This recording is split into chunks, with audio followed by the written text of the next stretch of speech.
Hey, nature photographers, it's Lee Hoy here.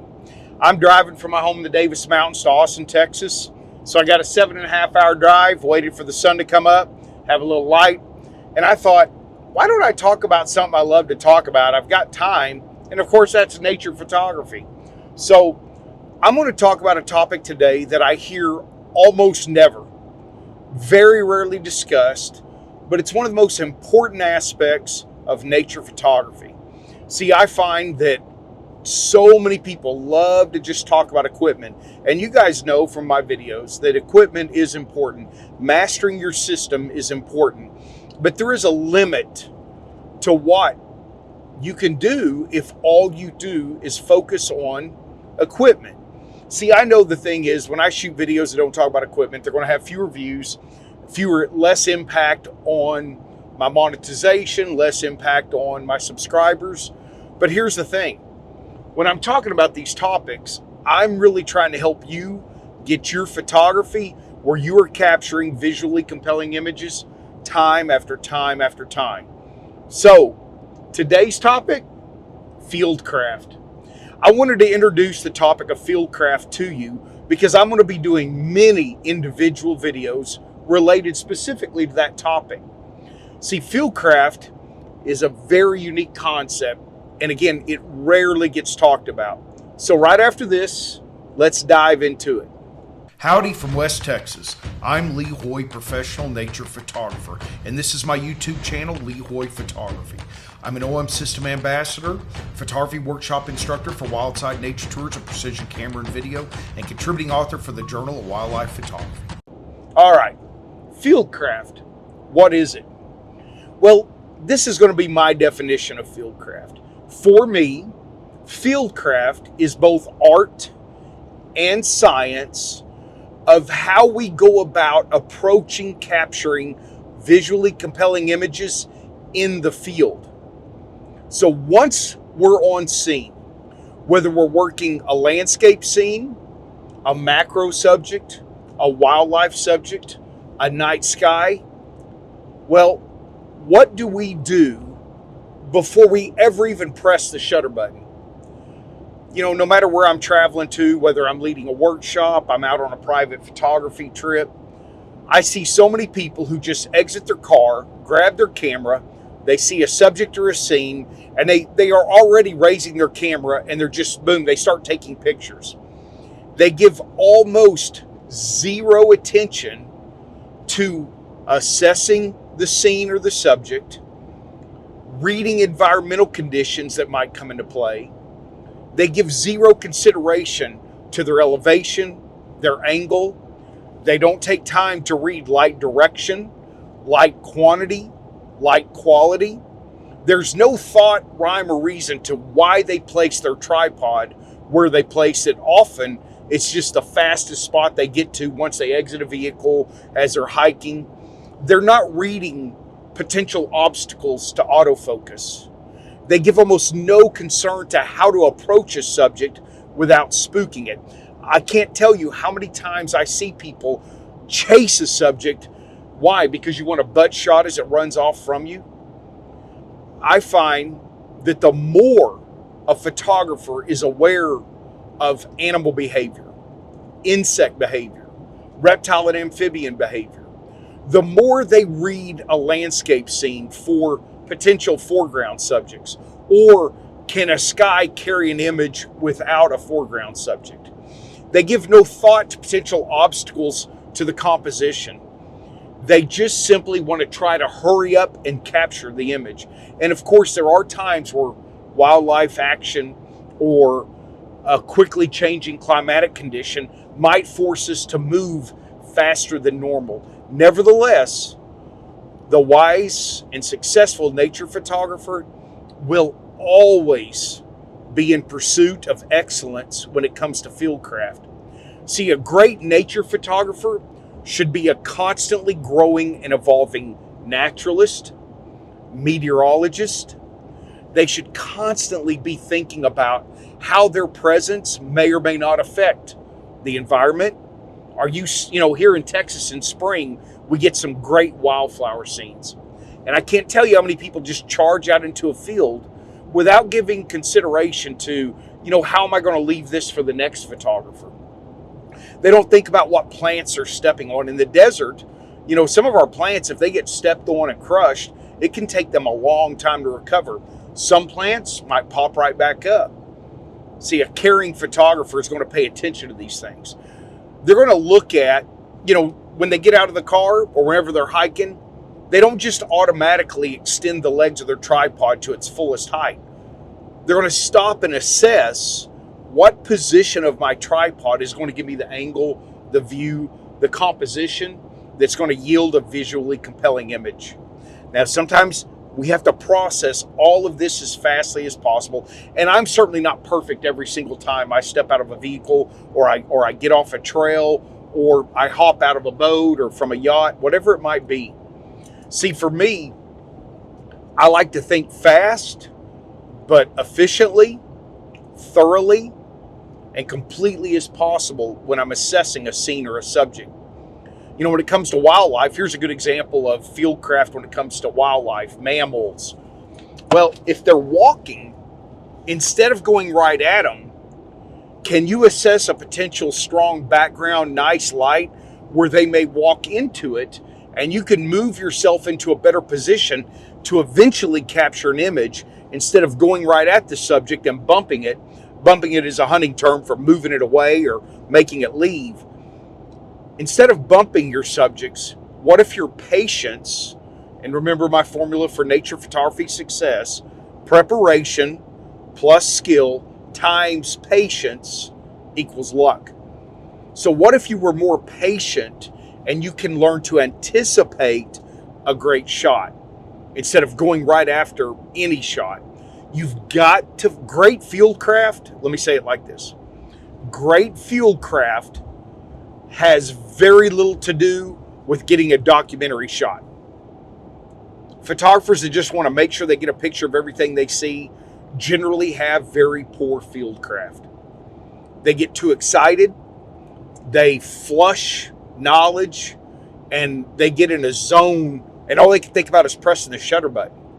Well, we have to learn to contain that excitement. I never once want to suggest that excitement and anticipation shouldn't be a phenomenal part of nature photography. If you lose your excitement, if you lose that enthusiasm, if you don't ever get moved emotionally when you're looking at a wildlife subject, a macro subject, a beautiful landscape scene, then I question, are you really in touch with what you're photographing? I want to encourage you to understand and begin developing fieldcraft. And fieldcraft is going to come through research, understanding mammal behavior. Let me give you a great story to illustrate this from Yellowstone National Park in winter, 2 winters ago. I was leading a workshop, had a group of clients with me. Of course, I'm from West Texas, so I'm one of those, I will say what needs to be said and I will do what needs to be done. And I warned my clients that in a minute I might have to yell. So we were near a creek where moose are often at, and there were 2 bull moose, and they were attempting to cross the road to get to the other side where there were some willows. And a great friend, Canon Explorer of Light, Chaz Glatzer, was on the other side of this big curve with his clients. I'm on this side with my clients, but in the middle of the road where the moose wanted to cross were about 7 iPhone photographers. Just FYI, iPhone was not made for wildlife photography. And there was 1 photographer with a big lens, and 1 car had stopped. So they were blocking the path of these moose. And it was obvious from the body language of the moose that they had some trepidation and consternation. They would take a step forward and look, and then they'd look back, and they'd take a few steps back and come forward. And it was clear from their body language that they wanted to cross that road, but that those people were in their way. It was just like watching any mammal that is expressing desire yet consternation. I mean, it was obvious to those of us that are good naturalists. And I watched this for as long as I could, and finally I yelled, "Get out of their way, they want to cross the road."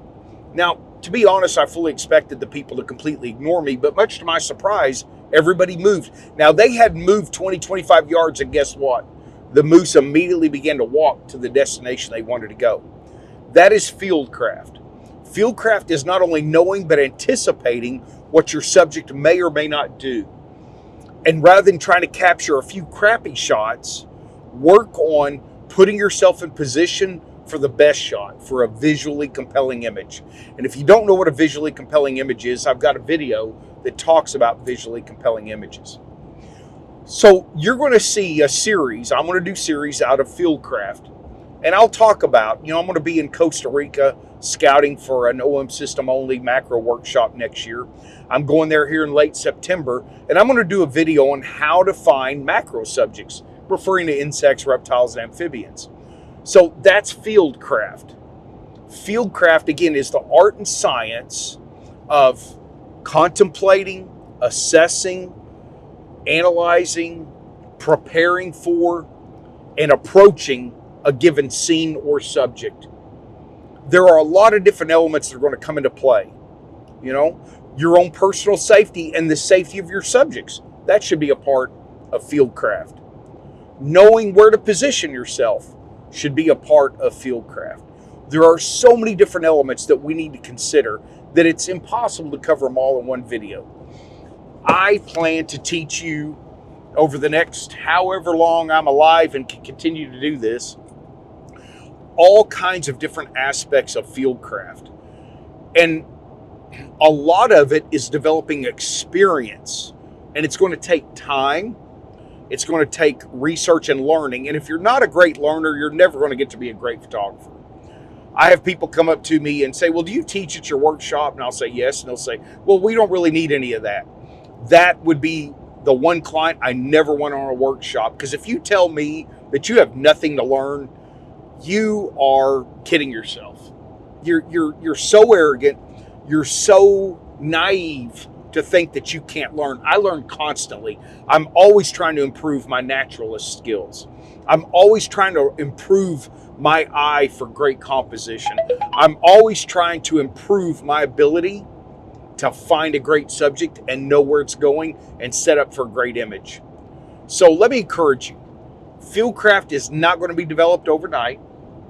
Fieldcraft is an outstanding part of nature photography because it's going to broaden your horizon and you can learn from great photographers.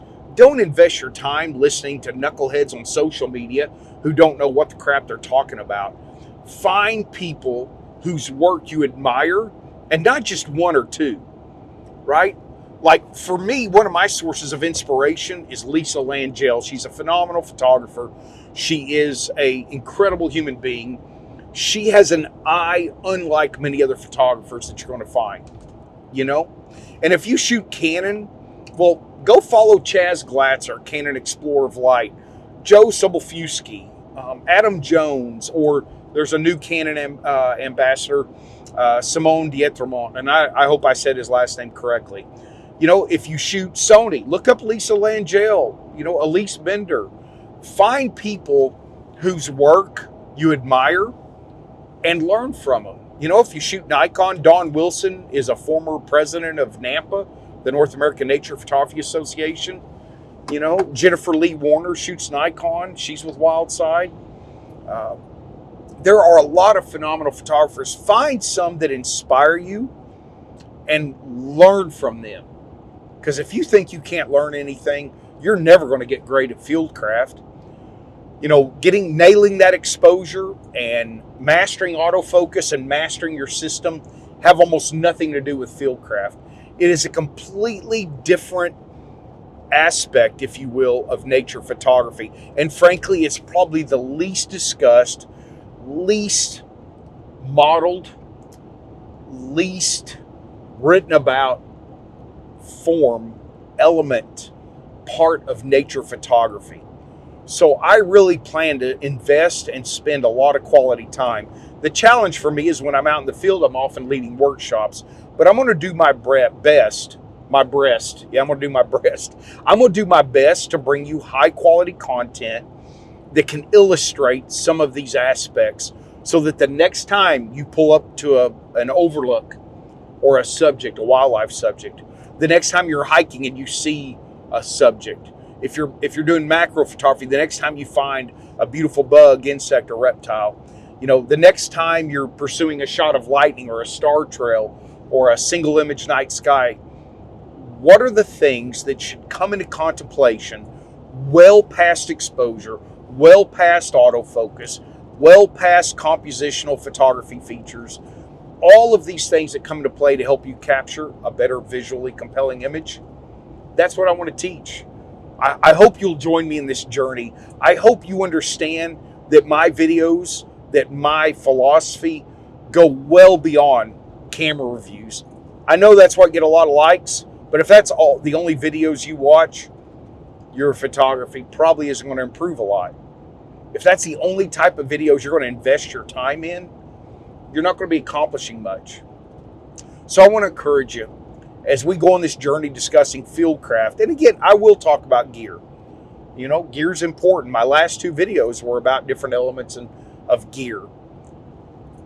I hope that you'll understand the value of joining me in the field on a workshop or in an OM System mentorship program. My part 2 of my mentorship program that I'm writing and working on right now is in large part Fieldcraft. There will be a time where your photography isn't going to improve much. If you master your system, then beyond that, we need to take our steps into Fieldcraft, learning how to read light, learning how to understand the foreground. Where should we position ourselves? If there's bad wind, is it going to create some stalk like out here we have soto blooming? Well, if I don't pay attention to those stalks, I may well end up getting a very distracting element peeking into my horizon. If I can put it below the horizon, then it won't interfere in my sky. So how can I position myself for that to happen? I hope this video gives you some anticipation for videos to come.